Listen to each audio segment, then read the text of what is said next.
Alors bonjour à tous. Willy Schlag. Ce nom vous dit certainement rien, et pourtant, vous avez peut-être déjà vu sa célèbre combinaison, l'une des plus célèbres attaques de maths de l'histoire du jeu d'échecs. Et pourquoi? Pourquoi vous l'auriez déjà vu? Eh bien, je vais vous parler de Stanley Kubrick, ce célèbre réalisateur et scénariste du cinéma. Eh bien, vous savez que Kubrick, dans sa jeunesse, est un passionné de jeux d'échecs. Il y jouait plusieurs heures par jour. Il faisait même des tournois. Il était inscrit dans le club du Manhattan Chess Club. Et dans ses films, il n'hésitait pas à mettre des situations d'échecs. Il jouait d'ailleurs dans le tournage contre ses acteurs, contre même des techniciens, des machinistes. Il aimait bien d'ailleurs l'esthétisme échiquéen qu'il insérait parfois dans ses films, comme par exemple dans cette scène finale de son film 2001 l'Odyssée de l'espace, où on voit ce quadrillage de 8 cases sur 8 cases comme un échiquier, et les meubles qui sont positionnés comme des pièces sur un échiquier. Et d'ailleurs, même le personnage principal a l'air de s'asseoir comme s'il allait commencer une partie d'échecs.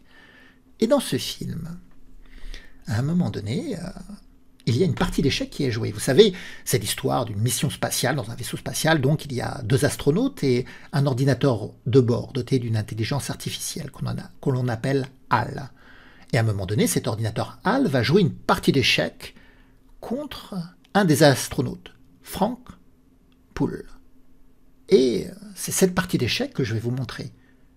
Et pourquoi je vous parlais de Willy Schlag tout à l'heure? Parce qu'en réalité, Kubrick va faire rejouer dans son film cette partie d'échecs qui a été jouée en Allemagne en 1910 entre Roche, qui avait les blancs, et Willy Schlag, qui avait les noirs. Et donc, on va revoir cette partie, sauf que là, évidemment, dans le film, c'est l'astronaute qui a les blancs contre l'ordinateur qui a les noirs. Alors, regardons cette partie. Cela commence par le pion roi, E4. Donc l'astronaute commence et ouvre avec le pion roi. L'ordinateur HAL répond par E5 la symétrie. Cavalier F3 attaque le pion, cavalier C6 défend. Et fou B5, ce qu'on appelle l'ouverture espagnole. Le pion vient questionner le fou en jouant A6 qui recule en A4. Cavalier F6 attaque le pion central et la théorie moderne considère que le mieux pour les blancs, c'est de roquer et de laisser les noirs s'emparer du pion pour préparer une contre-attaque sur la colonne E, notamment avec la tour. Mais dans la partie, c'est pas petit roc qui a été joué, c'est dame E2. Donc la dame vient soutenir le pion en E4. Les noirs jouent B5, repoussent le fou qui se repositionne en B3, fou E7. Et là, les blancs jouent C3. Alors C3, ça prend la case de développement naturel du cavalier B1, qui ne pourra pas aller en C3, mais vous connaissez l'idée certainement de C3, c'est d'appuyer la poussée D4. Comme ça, en cas de prise, on reprend du pion et on constitue un fort centre de pion, avec ce duo de pions centraux D4 et E4. Alors les noirs ont fait petit roc, déjà on pourrait s'intéresser à D4, mais les blancs ont choisi également de faire petit roc. Et là les blancs s'apprêtent à jouer D4. Mais le trait est au noir. Et les noirs vont prendre le devant en jouant eux-mêmes D5. Parce que les blancs peuvent échanger 2 fois en D5, mais les noirs défendent 2 fois. Et pourtant, cette poussée D5, elle est critique. Parce que rappelez-vous du pion en E5, le cavalier dans l'ouverture attaque ce pion, le cavalier noir dans l'ouverture est venu défendre ce pion. Mais le fait que le pion E4 puisse prendre en D5 va ouvrir la colonne à la dame qui pourra se joindre à l'attaque du pion en E5. Et donc les blancs peuvent gagner un pion. Et c'est ce qui se passe d'ailleurs dans la partie. Prise en D5, cavalier prend E5. Et donc si les noirs reprennent, la dame reprend. Et les blancs ont gagné un pion. Mais les noirs l'ont fait à dessein. Ils l'ont fait exprès. Et ils vont jouer cavalier F4. Ils attaquent la dame blanche. On sait que le cavalier blanc était prêt à prendre le cavalier noir et à faire la fourchette dame fou. Mais si le cavalier blanc prend le cavalier noir, ce cavalier n'aura jamais l'occasion de prendre la dame parce que le cavalier noir prendra la dame sur échec, donc le roi blanc doit bouger, ce qui laissera le temps à la dame noire d'esquiver l'attaque du cavalier blanc. C'est pourquoi, sur le coup cavalier F4 qui attaque la dame, eh bien, il faut que les blancs bougent leur dame. Et la dame vient en E4. Attaque le cavalier en F4 et double attaque sur le cavalier en C6.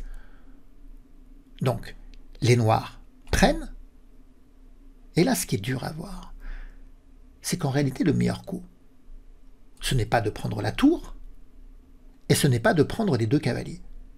Le meilleur coup pour les blancs, qui n'a pas été joué dans la partie, c'est la poussée D4, qui attaque le cavalier, libère le fou C1 qui attaque le cavalier, et la tour reste attaquée. Donc les noirs ne vont pas pouvoir conserver leur pièce supplémentaire, ils vont devoir de toute façon la rendre. Et donc ça, c'est la meilleure continuation des blancs. Essayons de comprendre pourquoi. Dans la partie, il y a eu dame prend tour, donc on verra ce coup bien sûr un peu plus tard. On va s'intéresser d'abord à ce qui se passerait sur la prise des cavaliers. Si la dame prend le cavalier en F4, il y aura cavalier D3. Le cavalier D3 attaque la dame blanche et surtout le cavalier D3 s'incruste dans le camp blanc, fixe le pion D2, ce qui gêne l'achèvement du développement des blancs, qui ont du mal à sortir des autres pièces à cause du blocage en D3. Donc la position est pétrifiée ici avec ce cavalier qui bloque tout.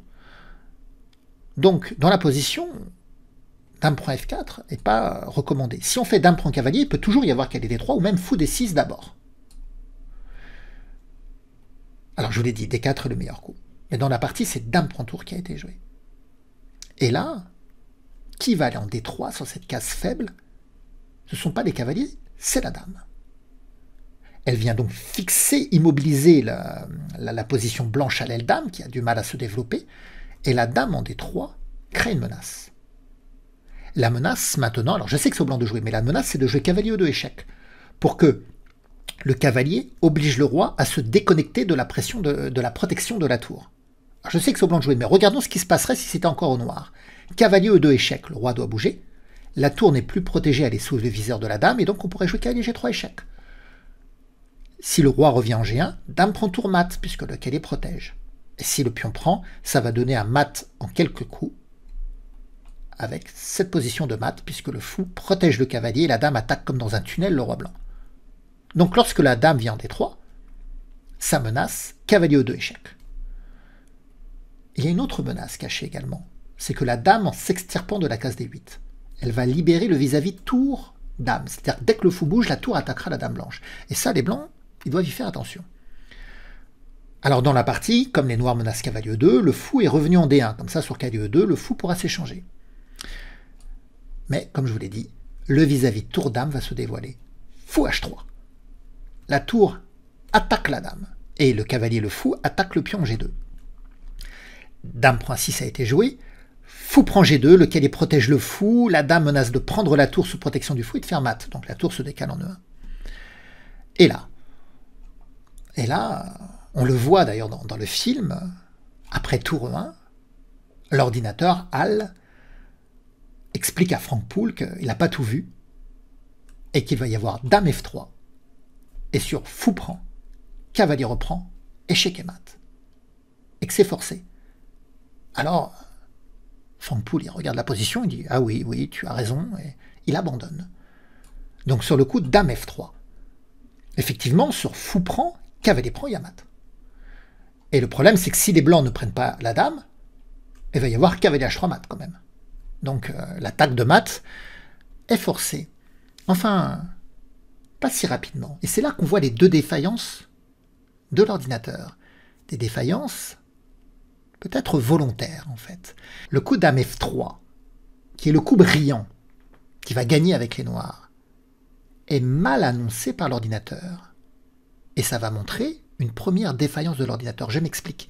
C'est pas comme actuellement où on dit la dame vient sur la case F3. À l'époque, on utilisait ce qu'on appelle la notation descriptive. Et donc, pour annoncer le coup dame F3, l'ordinateur annonce que la dame vient sur la colonne du fou en troisième rangée. Sauf que dans la notation descriptive, on annonce les coups blancs du côté des blancs et les coups noirs du côté des noirs. Et pour les noirs, du côté des noirs, c'est pas la troisième rangée, mais la sixième rangée. Et donc l'ordinateur, au lieu de dire que la dame venait sur la colonne du fou en troisième rangée, il aurait dû dire que la dame venait sur la colonne du fou en sixième rangée. Alors vous allez me dire, oui, mais cette erreur, c'est peut-être tout simplement une erreur de script. Oui, mais Stanley Kubrick, comme je vous l'ai dit, il est très pointilleux, méticuleux, il connaît très très bien le jeu d'échecs. Et peut-être qu'il a inséré volontairement cette erreur pour montrer que l'ordinateur Hall commençait à avoir des défaillances. Ou peut-être que l'ordinateur Hall commençait à tester la vigilance de l'être humain, parce qu'on va voir que dans le film, l'ordinateur finira par se débarrasser des astronautes.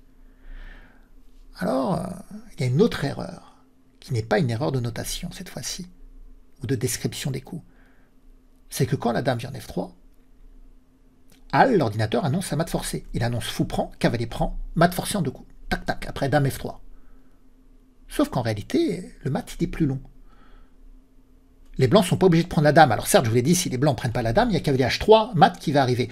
Mais on pourrait jouer dame H6, qui est un coup ridicule, hein, j'en conviens, mais l'idée c'est que si le cavalier vient en H3, on peut le prendre. Alors vous allez me dire, les noirs prennent la dame, oui c'est vrai, mais du coup il n'y avait pas mat tout de suite, et on peut même allonger encore le mat, on peut avancer le pion H, Comme ça, sur KDH3, on a libéré la case H2 pour fuir avec le roi, et le mat va arriver. Sauf que c'est un mat en 4 coups au lieu d'être un mat en 2 coups. Donc, en réalité, l'ordinateur dans le film n'a pas annoncé le mat le plus long. Or, vous savez, les ordinateurs annoncent toujours les mats les plus longs.